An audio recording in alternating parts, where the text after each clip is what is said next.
with Let's Have Lunch. Today is, don't know what today is. Today's Monday. And anyway, welcome back. Today we are going to spend a little bit of time talking about eyelids, non-surgical and surgical approaches to the tired eyelids. And there we are. First, we'll go ahead and say hello to Karen Whiteny. Good morning. Hope Merz. Afternoon. And Karen Lynch. So I'm going to turn it over to you guys to start with here. We are going to start with some of the non-surgical approaches, some of the concerns. People have tired eyes, and today, especially with doing the types of things that we're doing and the whole country's doing, that is, we're online and we're more visible, we look more tired. We probably look at ourselves in the mirror, we take more selfies, and one of the top complaints that we hear about, very simply, is I look tired. I said the other day, one of the best things that we do is rejuvenate the upper eyelids. When we look at each other, when we communicate, they've done a lot of studies looking at the saccadic movements of our eyes and how we identify with each other. And so being tired or angry or sad is very easy to pick up. Think about it this way. If you had too much to drink last night, or if you have allergies this time of year, or not enough sleep, you wake up in the morning, you can notice very subtle changes about how your eyes appear and how it changes your appearance. So this is probably one of the top problems that people have, and it's very simply one of the best things that we can do. So Karen Whiteny, let me turn it over to you for a minute, and maybe you could talk a little bit about some of the common concerns that you see and some of the solutions that you have. Thank you. I'd love to. So I tend to work from the top down. So if we're thinking about the upper third of the face, one of the most common concerns is that the eyebrow tends to drop a little bit with aging. And typically we like a little bit of an elevated eyebrow so that you don't have too much heaviness of the upper lid. So while Dr. Mendelsohn will talk about the surgical approach to that, we can sometimes get some subtle lift of the eyebrow, get a little bit better arching using a specific pattern of Botox injection. And of course, we use Botox for forehead lines, for frown lines, but we can do a pattern of injection to try to encourage a little bit of lift of the brow. So everyone's a little different. Some patients will complain that their brow lifts too much. They feel like Spock. That's easy to fix. When we're treating you, we want to be very careful not to make heaviness of your brow. So there's a happy medium for each patient in each face. Sometimes we can use injectable filler in the temple, or if you have a little bit of volume loss above your eyebrow, putting a little bit of soft fill there takes up a little more space and can have a little bit of a lifting effect on the upper portion of the eye area. Certainly we use Botox a lot in the crow's feet area. There's a muscle that rings your eye, and if we relax this outer portion, it's no longer pulling down and in as much and can give the eye a more open appearance, as well as softening the crow's feet lines, which are the lines that come out from the corner of your eye. It doesn't stop your cheek from lifting, and sometimes patients will see these smile lines on their cheek and feel like their Botox isn't working, but indeed that's a different muscle. And if we keep your cheek from lifting when you smile, obviously that's not a good look. It looks like you've had a stroke. So we don't inject that lifting muscle, but we're just concentrating on the muscle at the corner of this outer portion of your eye. So that can give you a more open, relaxed look, help smooth the motion of the muscle that's causing crow's feet. Finally, we also do use injectable filler in the upper cheek over what we call the zygoma, the mid cheek, where your cheekbone is, that's the malar prominence, or your mid cheek right here. With the mid cheek here, we're careful that's a slightly off-label use. You want to be sure your injector is very experienced for safety and best results. But by adding some lift and volume to this area, we can take away that look of droopy sagginess that can result from mid-cheek volume loss, where things get a little bit sunken and hollow there. Think about a younger face has a nice full volumized cheek, And then if you think of someone older, you can imagine the volume loss and say it's like just it's sunken in here. So using filler, we can restore nice lift and softness. Finally, again, off-label, we're using some special advanced techniques. We can place a little bit of soft filler in the area right under the eye. We're certainly not going into your eyeball zone. We're always staying on top of bone, always paying attention to safe techniques. We're using hyaluronic acid fillers. They're reversible. That's important for your peace of mind as well as for safety. But we can really make a big difference by using volume restoration to help smooth that transition from the under eye, where your bone and under eye area, onto the cheek. The goal there is that you have less lines, troughing, hollowness, sunkenness. So those are some of the things, and Hope, please add anything that you feel like I've missed. But by using Botox to relax muscles, lift, let the eye look a little more open, and then fillers to softly volumize and support that area, we can really do a lot with rejuvenation. Karen, can you for a second, you mentioned the word off-label. Can you describe what off-label means? Yes, thank you. When a product is FDA approved, any drug is FDA approved for use, it's very specific. So, for example, when Botox was introduced, its first on-label FDA approved treatment was for the frown lines. They then were able to get approval from the FDA to treat the crow's feet. So each product that we're using has specific areas and specific problems that it's designed to treat according to the studies done by the FDA. I'll talk a little bit about Volbella. It's a very soft hyaluronic acid filler. It's actually FDA approved for soft lip volumizing and for lip lines. However, we do use it a lot in this mid-tear trough area, which is off-label. So in our practice, where we're all trained and we're working under Dr. Mendelsohn, facial plastic surgeon, we have the techniques and skill and educational background and medical backup, should we encounter a problem, to use these products in a way that the FDA hasn't actually approved. And I like to explain that while it's off-label, meaning if you read the package insert, it's not approved for that area. In our case, it is the standard of care, meaning that in plastic surgery or highly trained injectable practices, you'll see the product being used that way.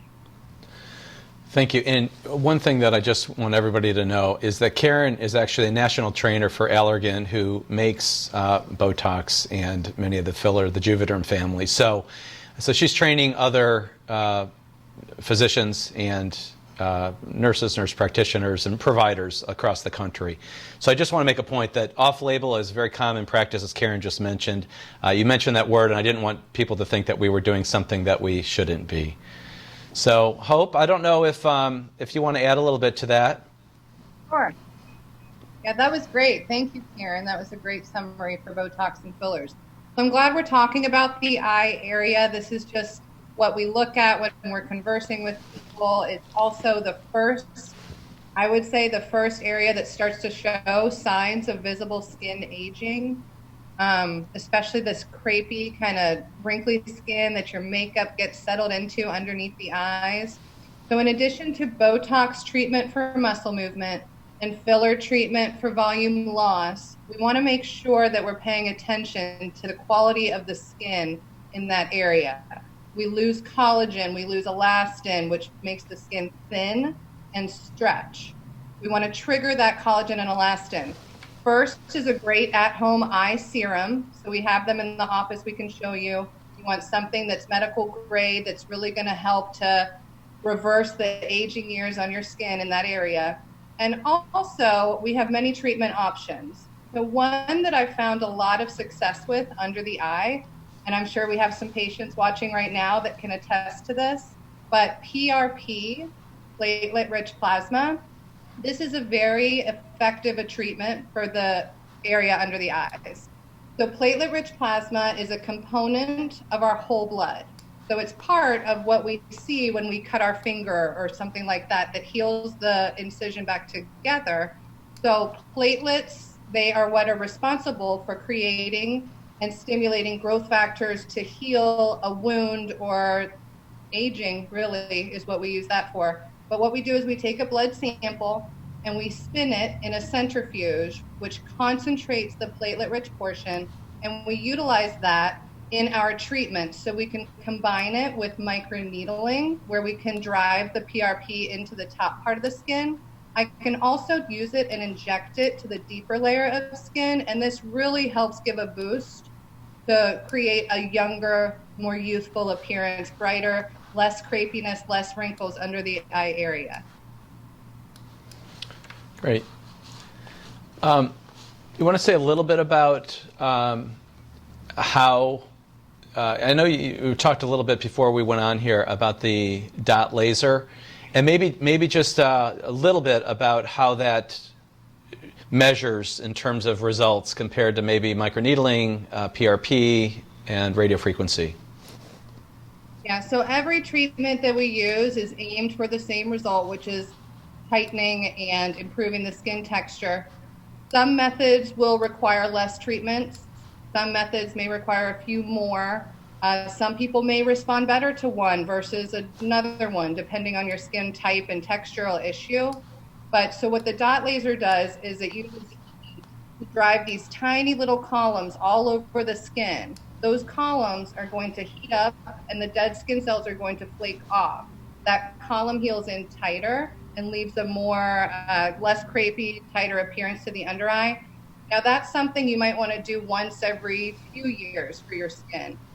That's a little different than microneedling, which is where you want to do this every 4 to 6 weeks in a series of 3-4 treatments in order to get the same kind of efficacy of a dot laser. Does that kind of help describe? Yeah. Yes, thank you. Do you guys, Karen or Hope, is there anything else you'd like to add to some of the non-surgical treatments for eyelid rejuvenation? Not really. Okay. Just skincare, Botox, fillers. And when that doesn't do enough for the patient, we send them to you, Dr. Mendelsohn. Okay. Yep. Well, so actually, a very good point. With regards to Botox and fillers and surgery, we're going to talk about blepharoplasty in a moment, but when patients come in with these concerns, very commonly there are multiple modalities that may be recommended. If you have heavy eyelid skin and we do surgery and you're happy, great. But sometimes what happens is those second or third priorities, crepiness or hollows, the tear trough area, or any of the things that Hope and Karen just mentioned, might come up. So they're really complementary services. Our mindset is that surgery is always the best thing. Maybe not always, but patients come in and say, I just want it fixed. I don't want to see you again. And that's fine. In upper eyelid surgery, which we'll talk about, maybe can generate that. But in the lower eyelid, I would say probably at least 70% of what we do to rejuvenate the lower eyelid is performed through the services that Karen and Hope just mentioned. And as we move forward with this, we'll get into a little more detail about the advantages and disadvantages of some of these procedures based on skin type and the severity of some of the wrinkles and lines that we're seeing. Okay, so I'm going to try to do this here, and what I'm going to do is we're going to flip over for a moment to a photo. And Karen Lynch, I'm just going to ask you, maybe you can just, what are you seeing? Are you seeing Dan's face? I'm seeing your face. You're still seeing my face. Oh, I'm talking about on Facebook. Oh, well, it's on a delay, Well, anyway, so you have to give me a second. Okay, I'm going to assume that we are. So I'm going to go ahead and start. And what I want to first do is just run through a couple of befores and afters. And yes, men have blepharoplasty very commonly as well. In fact, I've been talking about having it for the last 17, 18 years, and I'll probably get to it. So what I'm going to do here, this is kind of a before, and you can see some of the hooding in this area. In men, we commonly like the eyebrows to be at or, well, just at the orbital rim. As the brows begin to droop, I guess you can't see me right now. But then we start to encroach on the orbit and things appear more tired. So if you look at Dan here, what we've done is we've addressed some of that extra eyelid skin. And so before and after, you can get a sense for what's going on. I'm going to scroll down and show you a bunch of these here. So here's Dan from the front. Just more refreshed. This isn't a Kenny Rogers sort of thing, and I know Kenny Rogers just passed away, so I won't say anything negative, but he was the mascot for us for a bit with what not to do with plastic surgery. But we want a more natural look that just looks more refreshed. So with Larissa here, she's got some hooding, and as we come down, you can start to see that her eyelids just look more open. I'm just going to review a few of these. This is actually the website that we're looking at. So this is Bridget. And you can look at these probably on your own. Janine. And because Jill from our office, I think, joined us today, we'll show Jill. And Jill's just got these gorgeous looking eyes now. They were gorgeous before. They're more gorgeous now. And then Karen. Okay. So come back here for a sec. And so what I'd like to do, if I can figure this out, so I'm going to walk you through how we go about an upper blepharoplasty. And the first thing I'm going to do here is show you how we mark the eyelids. This is a procedure performed under local anesthesia. You'll come in and you'll see this patient just chatting away here. We're going to go ahead and measure about 8 to 10 millimeters from the eyelash margin is where our natural eyelid crease is. And then you can see me very simply pinching the extra eyelid skin and measuring it. And we go ahead and we mark it. The next step then will involve localizing the area, and all that means is we'll inject some local anesthesia. Most patients come in, we'll give you a little bit of Valium, we'll give you some other medication so that you feel relaxed, but we don't put you to sleep. We don't need IV sedation, we don't need general anesthesia. What I'm doing here is I'm just remeasuring. I probably measure about 5 or 6 times, and then once we're ready, we will go ahead. And this is the graphic part for anybody who's tuning in. It's not terribly graphic, but for people who don't want to see this, maybe look away. So we've localized the area, and the reason why the eyelids look all blanched and white is because the lidocaine that we inject numbs the tissue, but the epinephrine, as part of that solution, constricts the blood vessels. And so by constricting the blood vessels, there's less blood flowing to the area, and we'll literally lose, we'll lose certainly less than a teaspoon. We hardly lose any blood, as you'll see during this procedure. So we'll go ahead and localize. We'll wait about 7 to 10 minutes, and then we'll go ahead and proceed. So she continues to talk during this procedure because some patients want to. Some patients are asleep because of the Valium. But we're going to make this incision. Of course, she doesn't feel anything. And we start with that lower incision where we marked, and then we will move up to excise the skin that is marked. Just like if you had a little basal cell carcinoma or a little skin tag or a cyst or a mole or whatever it is that, that we're excising, measuring and marking really are the critical areas. After we do that, we will simply go ahead and excise or remove the extra skin. And I'll point out some of the anatomy for those that are interested, and others probably have looked away at this point. So there's a little bit of blood there, but really not a lot of bleeding. So once we excise that skin, what we're looking at is this big round muscle, a muscle that goes from our upper eyelid all the way around into our lower eyelid area. It's the same muscle that we're actually treating with Botox. So you can see this white fibrous layer sitting there, and what that represents is what we call the orbital septum. And very simply, it's a partition between the contents of the eye, in this case, fatty tissue, and the skin. And so what we'll do is we're going to make a little, we're going to take a little bit of strip of the muscle here, and then we're going to make a little incision through that orbital septum. And what you'll see come through here is what we call orbital fat. And we'll give this a second here. I'm going to go ahead and palpate. I'm going to push on her eyeball a little bit here, her eyelid. And this is a cautery, so you'll hear some sounds during the procedure. It sounds like a bug zapping sound. And this is just to very precisely make sure that we don't have any bleeding.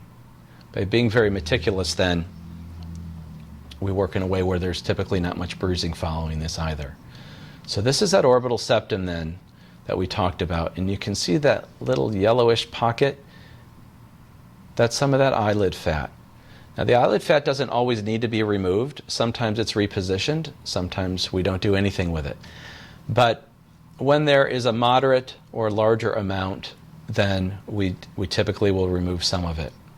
So I just re-injected it with some more local anesthesia, which will help minimize the bleeding. And we're going to just very slowly come through here, cauterize it, go ahead and remove it.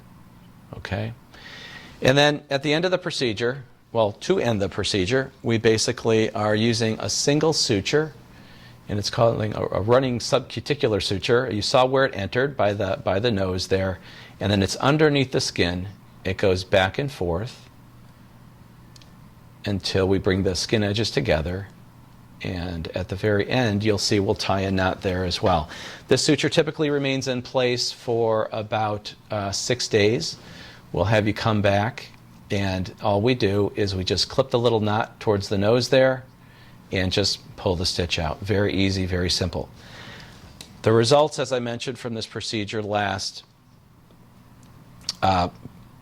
probably 20 years or so, and it's really one of the best things I think that anybody can have done. So I hope that came through.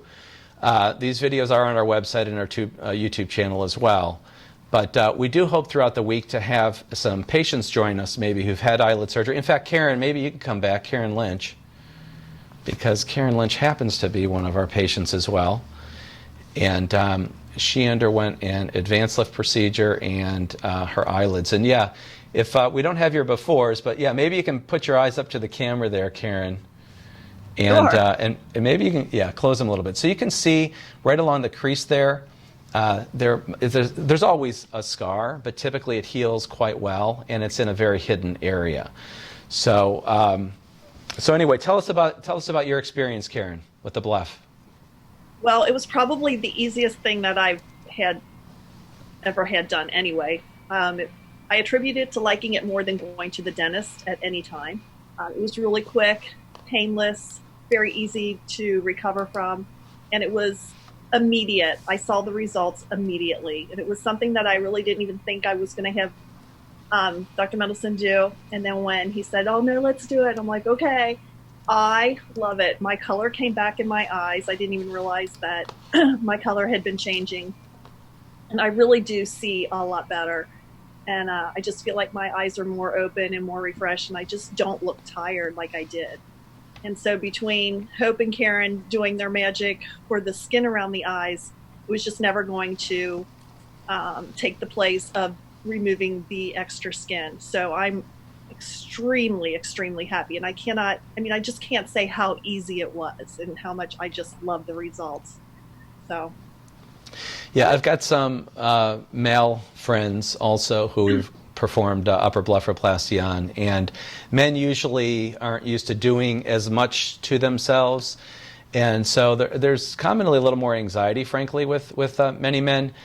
But when I see them back, they said, you know, man, this really is one of the best things that I could have done. So we are big fans of upper eyelid rejuvenation.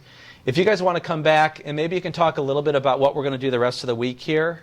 And for anybody who would like questions answered or topics covered during our stay, it sounds like right now it's through April 7th, but I have a feeling for like the rest of the country, we're going to be at least probably April 15th to April 30th. So we really would like to provide some educational things while we are away. Virtual consultations, you can go to our website page, 351face.com. On the front page, it just says virtual consultation. It's a quick little form, and we are happy to meet with you anytime. But Karen and Hope, you want to talk about what's on the agenda on the horizon here? Sure. I think Wednesday I'm going to be going over a few of the most common skin lesions and what we can do to treat them. So I'll be showing some pictures and going over what kind of easy options you have to remove those. So that's coming up. I'm also going to do a little bit more about the dot laser and hopefully have one of our treated patients come on to show her results a week out and talk a little bit about that. So that should be cool.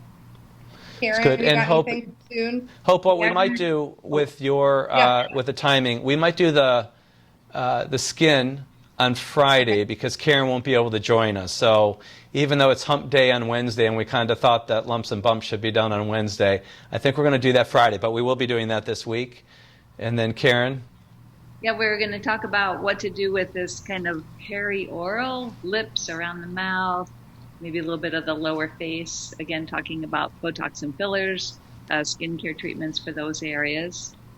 And we're going to have a question and answer day. Send us your questions and we'll field give you answers as the experts here. Well, good. Well, thank you guys again. Thank you. Thank whomever is out there potentially watching this. But I appreciate your time, Karen and Hope. And, of course, Karen, thank you. So we will be back tomorrow, same time, noon. And I hope you all have a good day. Enjoy the beautiful weather here in Cincinnati. And we will see you then. Thanks.